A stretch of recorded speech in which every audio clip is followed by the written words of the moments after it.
네, 안녕하세요. 김용재 TV의 하루 10분 독서입니다. 오늘은 제가 좋은 책이라고 생각했던 군주의 거울, 키루스의 교육, 요거를 한번 읽어보겠습니다. 아포리아 시대의 인문학, 그리스.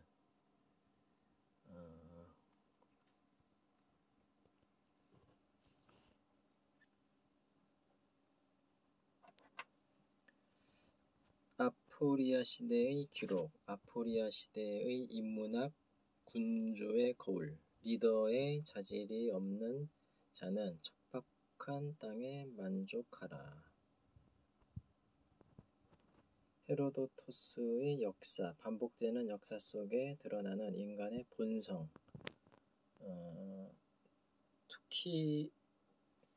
투키디테스 펠로폰네소스 전쟁사. 철학으로 아포리아에 맞선 스승과 제자. 플라톤의 국가. 그리스의 마지막 군주의 거울. 크세노폰의 키루스의 교육. 아포리아 시대 리더의 공부. 정의의 수호자가 되라. 세월의 변화를 직시하라. 불확실성에 의존하지 마라. 스스로 고난을 함께 나누라. 군주다움을 끝까지 지켜라.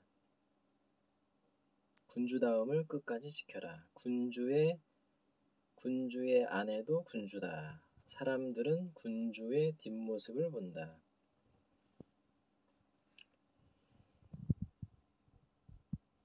승리의 방식, 인간 본성을 직시하라.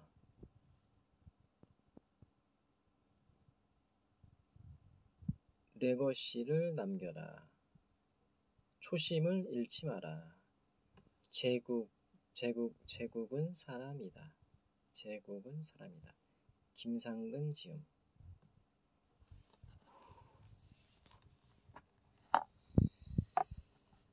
김상근 연세대학교 신과대학 및 연합신학대학원 교회사 교수, 동대학교 신과대학장 및 연합신학대학 원장을 역임하였으며 인문학의 심화와 확산을 위해 설립된 재단법인 플라톤 아카데미의 설립과 운영을 도왔다. 연세대학교 신과대학을 졸업하고 사우스캐롤라이나 주립대학교 석사, 에모리 대학교 석사, 미국 프린스턴 신학대학원에서 박사학위를 받았다. 독보적인 르네상스 연구를 완성했으며 창조적 도전과 탁월한 영감이 담긴 다양한 인문학 저서와 강연으로 널리 알려져 있다. SBS I Love In, SBS 천재들의 도시 피렌체, EBS 아포리아 시대의 인문학, EBS 인문의 시대, 르네상스 외에도 다양한 공공기관과 기업체, 강연을 통해 인문학 확산에 노력해왔다. 주요 저서로는 까라바조, 이중성의 살인미학, 마키아벨리, 사람의 마음을 얻는 법, 천재들의 도시, 피렌체, 르네상스 창조경영, 인문학 명강, 서양 고전, 나는 누구인가, 어떻게 살 것인가, 나는 어떻게 죽을 것인가 등이 있다.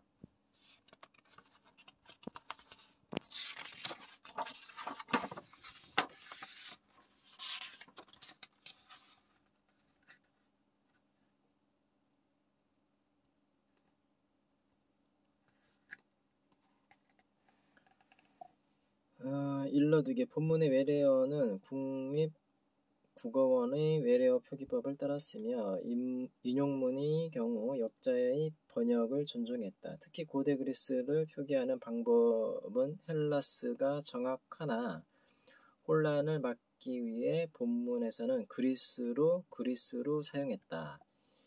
이들 목록은 다음과 같다. 본문 표기, 인용문 표기, 그리스, 헬라스, 스파르타, 스파르테, 시칠리아, 시켈리아, 아테네, 아테나이, 아킬레우스, 아킬레스, 에파미논다스, 에파메이논다스, 티사페르네스,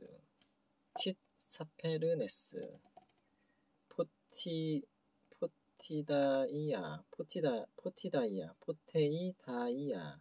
키로스,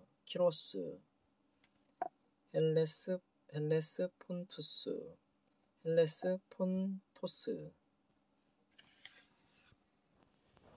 아포리아 시대의 인문학, 그리스, 군주의 거울, 키로스의 교육.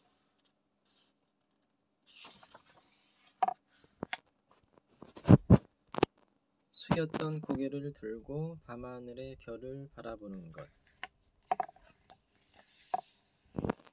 인문학은 실용학문이 아닙니다. 인문학은 재화를 만드는 기술이나 방법을 가르쳐주지 않습니다. 인문학은 인생이라는 멀고 긴 항해에서 마주치게 될 거친 풍랑에 대해 미리 알려주지 않습니다. 그 파도를 헤쳐나갈 수 있는 비법을 일러주지도 않습니다. 미지의 바다 넘어 남들이 알지 못하는 보물섬으로 가는 항로도 가르쳐주지 않습니다. 인문학은 인생의 항해자에게 어떻게 노를 저어야 하는지를 가르쳐주는 학문이 절대로 아닙니다. 어느 각도에서 그리고 얼마만큼의 힘으로 노를 저어야 배가 빨리 가는지에 대한 정보를 알려주지 않습니다. 인문학은 오히려 우리들에게 젓고 있던 노를 내려놓으라고 말합니다. 지금까지 우리는 남들보다 빨리 노를 젓기 위해 남들보다 먼저 목적한 항구에 도착하기 위해 고개를 숙인 채 열심히 노를 저었습니다. 앞으로 향해서만 달려왔습니다. 그러나 인문학은 우리들에게 숙였던 고개를 들고 젓고 있던 노를 내려놓고 밤하늘의 별을 보라고 요구합니다. 인문학은 곧 고개를 들라는 요구입니다. 북극성이 어디 있는지, 내 인생의 좌표는 어느 곳인지, 인생의 방향을 어떻게 정해야 할지 자신을 성찰하라는 것입니다. 나는 지금 어느 곳을 향해 가고 있는지를 숙고하라는 요구입니다. 이런 성찰을 위해 고개를 들고 밤하늘의 별을 바라보는 것, 그것이 이 아포리아 시대, 즉 길없음의 시대를 살아가는 우리들에게 주어진 인문학의 과제입니다. 지금 우리는 절망의 시대를 견디며 살아가고 있습니다. 곤궁한 시대를 버티게 해주던 희망의 사다리가 사라지고 있다고 합니다. 요즘 우리 사회가 직면한 화두는 각자 도생과 헬조선 담론입니다. 중세 봉건의 총체적 모순에서 단 한 발짝도 전진하지 못하고 있는 우리 사회의 자학적으로 표현하는 용어들입니다. 특히 이런 절망감은 내일의 주인공인 젊은이들 사이에 더욱 팽배해 있습니다. 세상살이가 점점 힘들고 젊은이들 사이에 희망이 사라지고 있는 이유는 우리 사회의 진정한 리더가 부재하기 때문입니다. 총체적인 리더십의 부재야말로 우리 시대의 질곡을 가장 정확하게 설명하는 틀입니다. 리더의 자격이 없는 자들이 높은 자리에 올라 국민의 고혈을 빨아먹고 자신의 배를 불리는 데 혈안이 되어 있기 때문입니다. 이 책은 리더가 부재한 이 땅에서 각자 도생의 길을 선택할 수밖에 없는 우리의 좌절과 분노를 담고 있습니다. 왜 우리에게 탁월한 리더가 없는 것일까요? 물론 우리들의 분노는 일부 정치인들에게만 국한된 것이 아닙니다. 그들의 책임이 누구보다 크지만 지금까지 한국 사회에서 리더의 역할을 자임해온 경제계, 교육계, 그리고 종교계의 모든 지도자들에게도 실망과 분노의 화살이 향하고 있습니다. 그러나 이런 거짓된 리더에게만 모든 잘못을 돌릴 수는 없습니다. 이 책의 주된 목적은 우리 자신이 먼저 돌이켜 반성하자는 것입니다. 남을 탓하기 전에 그 책망의 손가락질을 우리 자신에게 돌리는 것입니다. 그리고 정말 그것이 가능하다면 절망하고 분노하는 우리 젊은이들에게 이 부족한 성찰의 책이 작은 위로와 희망이 되었으면 합니다. 이 절망의 시대에 가장 큰 피해를 입고 있는 이 땅의 젊은이들이 이 책을 통해 참된 리더의 모습을 발견하게 된다면 더 이상 무엇을 바라겠습니까? 2014년 가을에 총 8회에 걸쳐 방영된 EBS 인문학 특강 아포리아 시대의 인문학을 단행본 형식으로 풀어쓰고 또 삼성 세리에서 연속 강연한 내용과 2014년 상반기에 모 대기업 사보에 연재했던 군주의 거울 시리즈 기구문을 수정하고 보완해 글의 꼴을 갖추었습니다. 이 책은 절망의 시대를 살아가는 우리를 위해 그리스 고전을 재해석한 내용을 담고 있습니다. 제1부에는 그리스 고전이 기록된 그리스 아포리아 시대의 실감나는 현실이, 제2부에는 아포리아 시대를 살아가는 리더가 성찰해야 할 가치들이 제시되어 있습니다. 이 책에서 다룰 고전들의 목록은 다음과 같습니다. 헤로도토스 역사, 투키디데스 펠레폰네소스 전쟁사, 플라톤의 국가, 크세노폰의 키루스의 교육. 이 고전들은 모두 고대 그리스 시대를 풍미했던 진정한 리더의 모습을 제시하고 있습니다. 책갈피를 넘기다 보면 이 책들이 단순히 옛 시대의 고리타분한 이야기를 담고 있는 것이 아니라는 사실을 확인하게 될 것입니다. 그들 또한 우리처럼 가짜 리더에게 속아 고통당했고 참된 리더를 고대하면서 참혹한 시대를 견디었습니다. 우리가 지금 느끼고 있는 실망과 분노를 그들도 똑같이 느꼈습니다. 그러나 고대 그리스인들이 실망과 분노를 넘어 진정한 리더의 모습을 찾아 위의 책들을 썼던 것처럼 우리도 이제 참된 리더에 대한 성찰을 시작해야 합니다. 어둠이 짙으면 짙을수록 우리는 희망의 끈을 놓지 않고 고개를 들어야 합니다. 그리고 밤하늘의 짙은 어둠 속에서 빛을 발하는 북극성을 찾아내야 합니다. 어둠이 짙을수록 밤하늘의 별은 더욱 빛나고 밤이 깊을수록 새벽 미명이 가까이 와 있다는 말이 우리 모두에게 작은 희망의 불씨가 되기를 바라며 참된 리더를 찾아 떠나는 먼 여정을 시작합니다. 2016년 3월 봄을 시샘하는 늦 추위 속에서. 저자 김상근.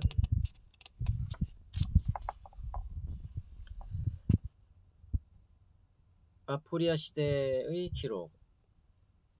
아포리아 시대의 인문학 군주의 거울. 리더의 자질이 없는 자는 척박한 땅에 만족하라.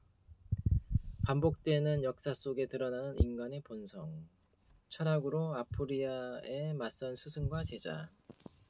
그리스의 마지막 군주의 거울.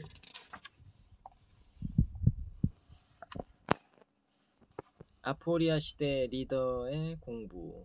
키루스의 교육. 정의의 수호자가 되라.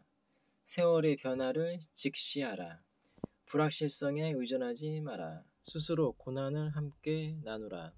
군주다움을 끝까지 지켜라. 군주의 아내도 군주다. 사람들은 군주의 뒷모습을 본다. 승리의 방식. 인간의 본성을 직시하라. 레거시를 남겨라. 초심을 잃지 마라. 제국은 사람이다.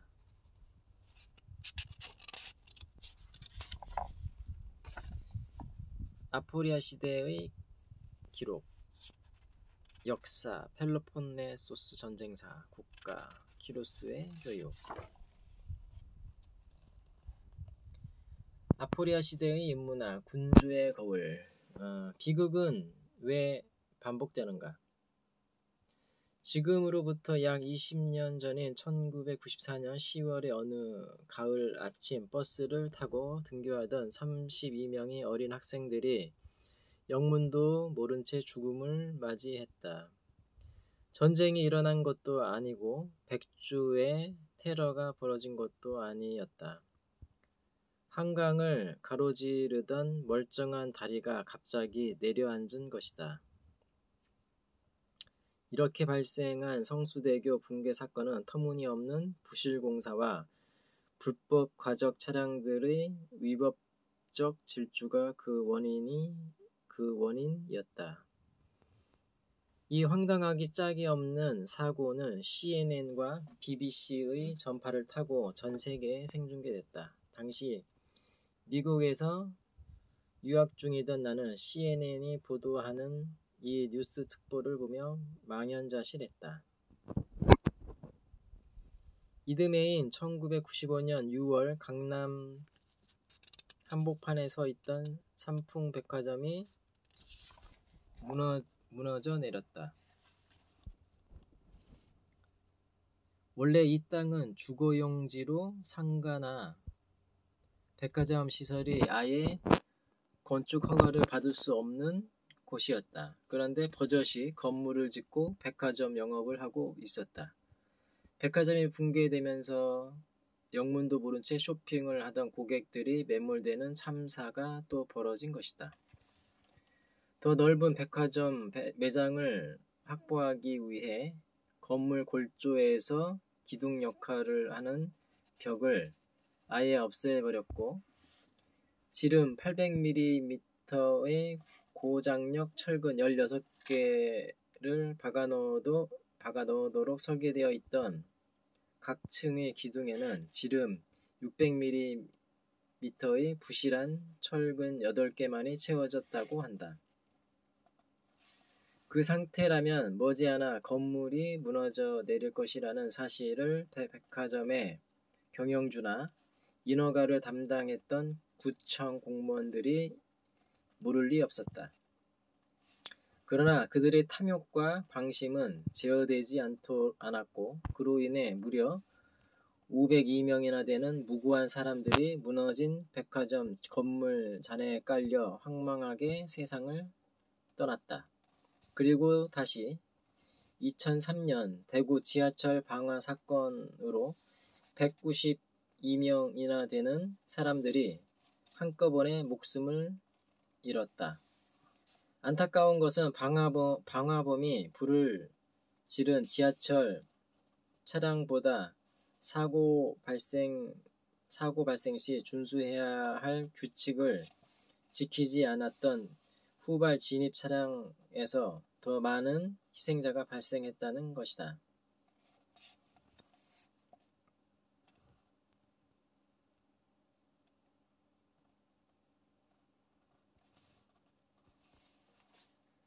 사고를 당한 승객들은 칠흑 같은 지하철 차량 안에 갇힌 채 가쁜 숨을 몰아쉬며 구조를 기다렸다.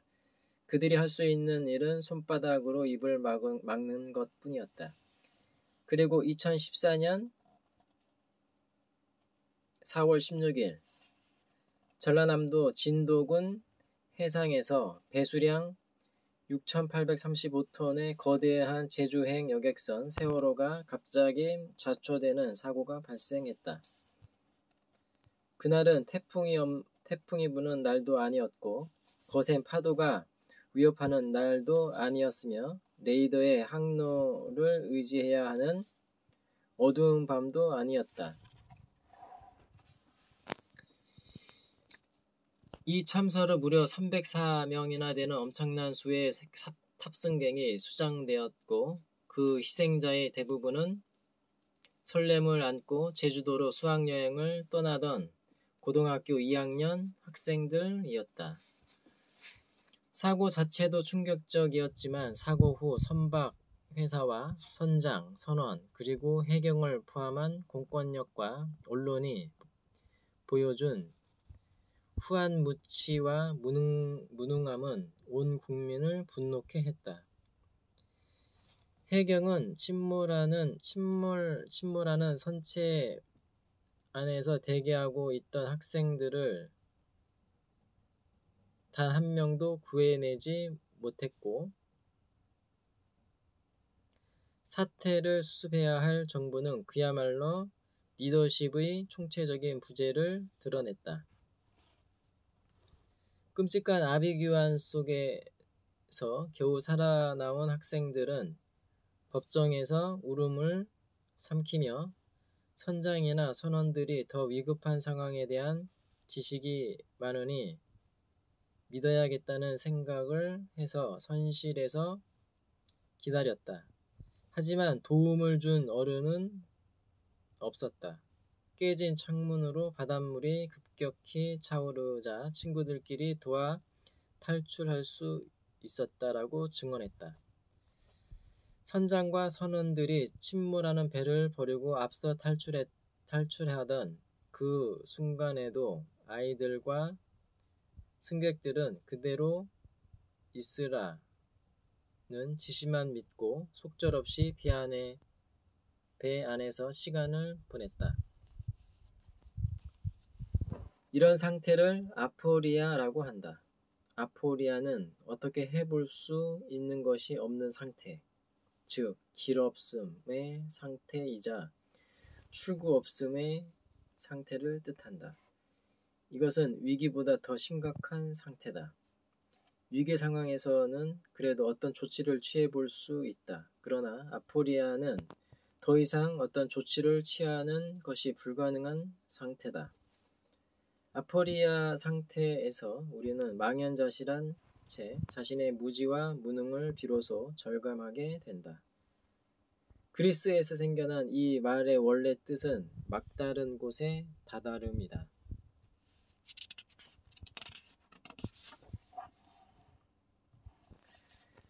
그리스는 약 1200개의 섬으로 이루어져 있으며 그중 200개가 넘는 섬에 실제로 사람이 살고 있다. 그래서 도서관 이동을 위한 항해술의 수준이 높았는데 바람을 이용해 돛으로 파도를 타고 넘는 기술이 발달할수록 그만큼 해상사고의 위험도 잦아졌다. 그리스 사람들은 이 섬과 섬 사이를 항해하다가 어떤 절체절명의 위기를 맞아 더 이상 어떻게 할 수 없는, 즉 위기보다 훨씬 더 심각한 상태에 직면했을 때를 아포리아라고 했다. 지금 대한민국은 아포리아 상태다. 어떻게 할 수 없는 상태, 길없음의 상황에 내몰린 것이다. 예상치 못한 사고 후 상식적인 사회적 규범과 해결의 프로세스가 붕괴된 상태를 고스란히 드러낸 우리 사회는 다시 진영 논리로 양분되어 극심한 사회적 혼란을 야기했다. 이런 사회적 현상은 대한민국이 심각한 길없음의 상태에 봉착했음을 보여준다. 우리는 반복되는 대형 참사와 총체적 리더십 부재를 경험하면서 아포리아 시대를 직감하고 있다. 어쩌면 위대한 리더십에 대한 기대를 저버렸는지도 모른다. 이제 아예 리더라는 단어 자체를 신뢰하지 않게 됐다. 지금껏 우리는 리더란 조직이나 단체의 구성원을 이끌며 정해진 목적을 달성하는 사람 또는 시련과 난관을 극복하며 공동체를 바른 방향으로 이끌어가는 사람이라고 생각해왔다. 그러나 개선되지 않고 끊임없이 반복되는 전근대적인 대형 참사들, 그에 따른 비합리적이며 무능한 처리 방식을 목격하면서 이제 그와 같은 이상적인 리더와 리더십에 대한 환상을 버려야 한다는 결론에 이른 것이다. 세월호 참사 이후 한 일간지에서 대한민국에서 개혁이 시급한 대상이 누구인지에 대한 설문조사를 실시했다. 그 결과는 우리가 예상한 대로였다. 설문에 응한 일반 국민들의 56.9% 그리고 각 분야의 전문가들 73%가 우리 사회에서 리더로 일컬어지는 정치인들을 개혁의 첫 번째 대상으로 꼽았다. 차라리 그들이 존재하지 않는 것이 우리 사회의 발전에 더 도움이 될 것이라는 암울한 조사 결과가 발표된 것이다. 지금 우리가 당면에 있는 아포리아는 사실 정치 리더십의 아포리아에서 기인한 것이라고 할 수 있다. 세월호 참사가 일어난 2014년에 우리나라를 방문했던 프란치스코 교황은 한국 사회 곳곳에 뼈아픈 반성과 진정한 리더에 대한 갈망을 불러일으켰다. 듬직한 체구의 교황은 조그마한 소형차를 타고 다니며 고통 속에 신음하고 있는 우리 국민들을 직접 만났다. 그는 스스럼 없이 사고의 가해자에게는 뼈를 깎는 회개를, 슬픔과 분노에 몸을 떨던 피해자에게는 용서와 화해를 촉구했다. 그는 어느 누구의 편도 들지 않고 동시에 우리 모두가 스스로 자신의 자리를 돌아보게 함으로써 짧은 방문 동안 진정한 리더의 모습을 보여주었다. 왜 우리에게는 이런 리더가 존재하지 않는 것인가? 프란치스코 교황의 듬직한 어깨와 부드러운 미소가 한없이 부러웠다. 아포리아 시대의 필독서 군주의 거울. 이런 아포리아 시대에 우리가 함께 펼쳐보아야 할 책이 있다. 절망의 시대에 읽어야 할 인문학 장르의 도서들이다. 조직 행동론.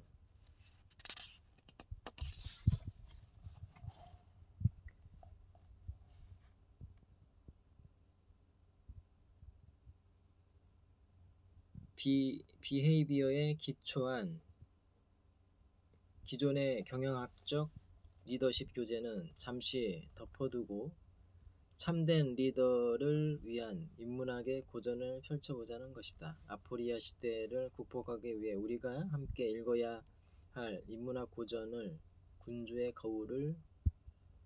거울이라 한다. 군주의 거울은 기원 후 8세기 유럽이 본격적으로 중세로 접어들던 카롤링거 왕조 시대부터 본격적으로 등장한 인문학의 리더십 교과 과정이다. 기원 후 800년 샤를마뉴가 신성 로마 제국의 황제로 취임한 뒤부터 단일 국가의 개념과 이를 떠받드는 봉건제가 생겨나기 시작했는데 그 후로 국가 및 지역 간의 극심한 경쟁이 촉발된 것은 당연한 결과였다. 특히 중세의 봉건 제후들은 자신의 봉토를 지키고 확장시키기 위해 인근 제후들과 치열한 경쟁을 벌였다. 경쟁이 치열한 곳에서 탁월한 리더에 대한 갈망과 기대가 싹트기 마련이다.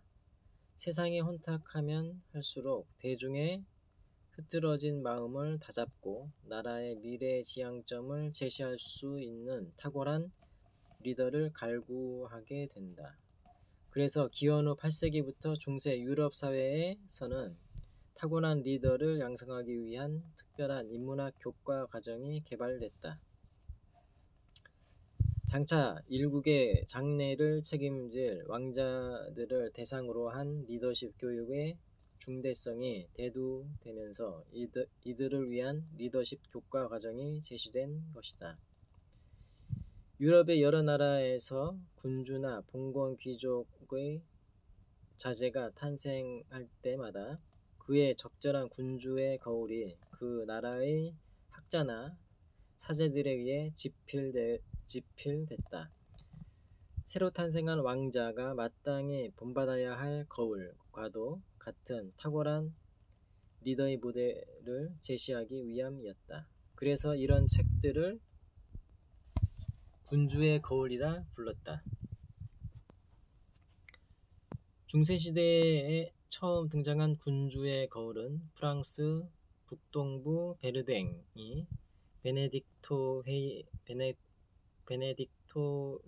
수도원장이었던 스마라그두스가 쓴 군주의 길로 추정된다. 이 책은 신성 로마 제국의 황제 샤를마뉴의 아들이자 아키타니아의 왕이었던 경건자 루이를 위해 집필된 책이었다. 군주의 거울 장르가 탄생하게 된 또 다른 역사적 배경이 있다. 기원 후 800년을 전후해 중세 각국의 수도원에서 그리스와 로마의 고대 문헌이 대대적으로 발굴된 것이다. 476년 소로마 제국의 함락이라는 역사의 경랑 속에서 유럽 지성인들의 기억에서 잊혀져 갔던 고대 그리스와 로마 문헌의 가치가 새로운 성찰을 촉구하기에 이르렀다. 이것을 역사가들은 8세기 후반부터 시작된 카롤링거 르네상스라 부르기도 하고, 아헨에 있던 샤를마뉴의 궁정학교에서 이런 고전의 가치가 주목받기 시작했기 때문에 아헨 르네상스라 부르기도 한다. 그러므로 그리스와 로마 고전의 재발굴이 군주의 거울이라는 장르 탄생의 또 다른 역사적 배경인 것이다. 카롤링거 르네상스는 14에서 16세기에 태동한 이탈리아 피렌체 르네상스와는 사뭇 다른 동력과 전개 과정을 거치지만 그리스와 로마의 고전이 재발견되었다는 점에서는 거의 같은 양상을 보인다. 재탄생을 의미하는 르네상스라는 명칭이 공통적으로 붙는 것은 그런 의미에서다.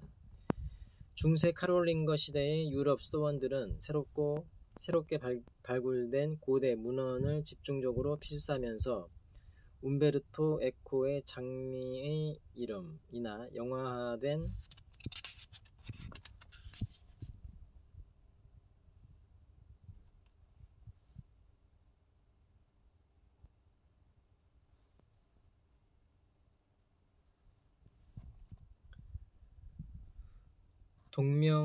동명 작품의 수도원 장면을 연상하면 된다. 이를 왕자나 귀족 자제의 리더십을 교육하는 데 적극적으로 활용했고, 그런 필독서의 목록이 바로 군주의 거울이라는 장르로 발전한 것이다. 한마디로 군주의 거울은 유럽의 중세시대부터 리더 혹은 장차 리더가 될 사람이 반드시 읽어야 할 인문학의 고전이었다.